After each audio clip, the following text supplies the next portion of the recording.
Sometimes adding an index column to your spreadsheet can help you get back to your original data easily.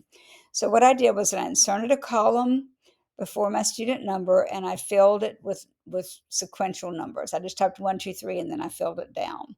So now I'm going to go ahead and select my data and come up to custom sort. And I'm going to sort it by the test first.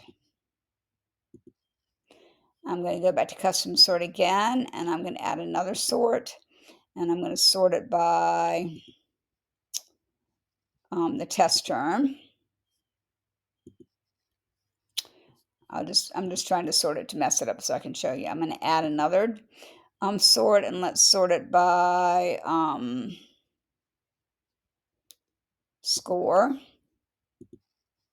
So my data has been very manipulated. And you can see my test column over here has got some blanks in it because I didn't take my numbers all the way down.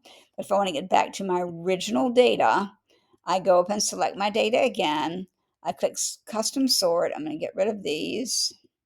And this time I'm going to sort by index and say OK. And now I'm back to my original data set.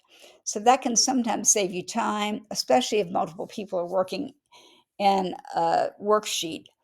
You can get back to your original data easily.